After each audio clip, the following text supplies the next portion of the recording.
కీర్తనలు 91 అధ్యాయము 11 వచనము. నీ మార్గములన్నిటిలో నిన్ను కాపాడుటకు ఆయన నిన్ను గూర్చి తన దూతలను ఆజ్ఞాపించును. దూతలు, అనేకమైన దూతలు దేవుని సన్నిధిలో ఉంటాయి. దేవుని యొక్క ఆజ్ఞల్ని విని ఆ ఆజ్ఞలకి అనుగుణంగా కార్యం చేస్తూ ఉంటాయి దేవుని దూతలు.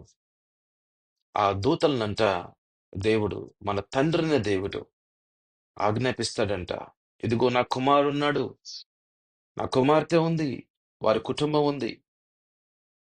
ఆ కుటుంబము చుట్టూ కూడా సంరక్షించు అని ఆజ్ఞ ఇస్తే దూతలు మన కుటుంబం చుట్టూ కూడా రెక్కలు చాపి మనల్ని కాపాడుతూ మనల్ని సంరక్షిస్తూ ఉంటాయి.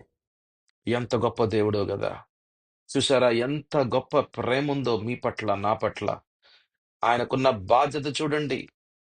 బాధ్యత ఎంత గొప్పదో గదా! ఆయన మన తండ్రి అయి ఉన్నాడు, మనం ఆయన కుమారులమై ఉన్నాం. ఆయన సన్నిధి మనకు తోడుగా ఉంటది. మనల్ని విడవడు, ఎడబాయుడు.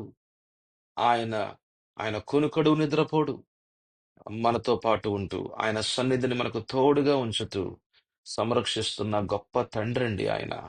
హల్లెలూయా. అందుని బట్టి మనం ఆయన్ని స్తుతించు వారంగా ఉండాలి, ఘనపరచు వారంగా ఉండాలి, ప్రేమించు వారంగా ఉండాలి, ఆరాధించు వారంగా ఉండాలి, కీర్తించు వారంగా ఉండాలి. ఆయన నామాన్ని మనం పైకెత్తే వారంగా ఉండాలి. ఆయన సన్నిధిలో మనం సమయాన్ని గడపాలి. ప్రతిరోజు దేవుని వాక్యాన్ని మననం చేయాలి. ఆయన ఎవరో మనం తెలుసుకోవాలి. ఆయనతో పాటు నడిచే వారంగా ఉండాలి. ఆయన చిత్తానుసారంగా నడుస్తున్నట్లయితే ఆయన సంరక్షణ నీతోనూ, నీ కుటుంబముతోనూ, నీ పిల్లలతోనూ, నీ యొక్క తరతరాలతోనూ ఉండునుగాక. ప్రభు మిమ్మల్ని, మీ కుటుంబాలని దీవించునుగాక. మరి జీసస్ సేవ్స్ వారి ప్రార్థన గోపురంలో మీకోసం, మీ కుటుంబం కోసం ప్రార్థన చేస్తున్నాను. ప్రభు మిమ్మల్ని, మీ కుటుంబాలని బహుగా బహుగా బహుగా దీవించి ఆశీర్వదించి ప్రతి అవసరాలని తీర్చునుగాక. యేసు నామములో అడుగుచున్నాము. ఆమేన్.